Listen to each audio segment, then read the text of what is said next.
Thank you, Matt, for taking the time to speak to us. The IMF cut Kenya's growth forecast from about 5.2 to 4.7%, citing insecurity among the reasons. How do you think this will impact on Kenya's rating? Yeah, the growth outlook for Kenya is a little bit uncertain at the moment. I guess the security issue is something that we're watching closely. Whether that flows through to broader consumer confidence, business confidence and investment in the region could have a detrimental impact on growth. At the moment it seems to be confined to the tourism sector. Large part of the economy, large earner of foreign exchange reserves, but at this point in time we see it relatively constrained. It will probably have an impact on growth, and that coupled with the poor agricultural output that we're seeing at the moment, I suspect growth will be under 5% this year. But the growth drivers generally are still in place. I think we see Kenya's economic strength is remaining relatively robust. I doubt 1 year of slightly lower than expected growth would be enough to dislodge the rating. We maintain our stable outlook on the B1 rating at this point.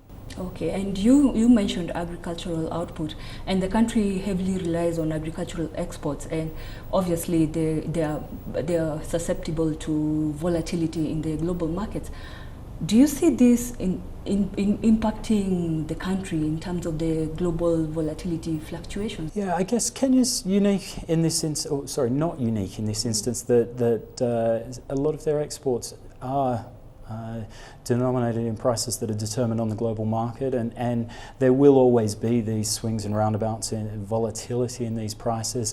I guess the thing from our perspective, the way we view Kenya's economic strength, it's a relatively diversified economy, certainly more so than some of the other sub-Saharan African countries that we rate.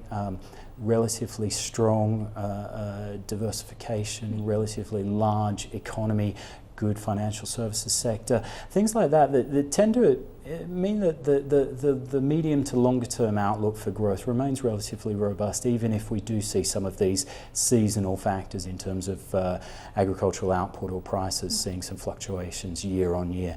We don't expect it to have that great an impact on Kenya's economic growth or its prospects going forward. And in your presentation, Kenya was also ranked among the countries with high debt levels.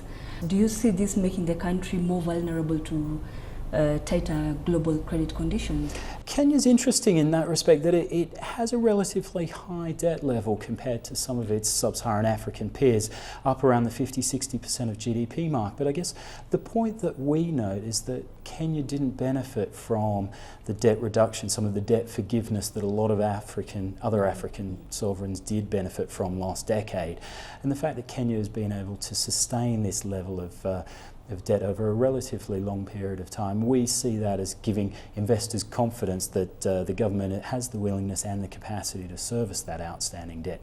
It does mean, however, that a little bit of vulnerability, certainly as Kenya opens up more to the international market. We saw debut sovereign bond issuance last month, 500 million at the 5-year level and 1.5 billion at the 10-year level. At the point in time when that matures and there's a requirement to roll that debt over or have sufficient foreign exchange reserves to be able to pay back that bond redemption, I guess that does leave some level of exposure from Kenya's perspective. But the level of demand that we saw, certainly as international investors remain interested in the sub-Saharan Africa space, they're seeking greater exposure for the Africa rising story, and certainly the global liquidity conditions are still quite conducive towards African sovereigns coming to market. The vulnerability is there, but we wouldn't put it at a point where I think it would dislodge the current B1 rating. And perhaps it's not all doom and gloom. Kenya has discovered oil recently.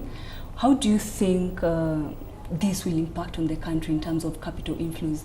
Is that a silver lining, according to your opinion? It's certainly a bit of upside risk that we see in this space.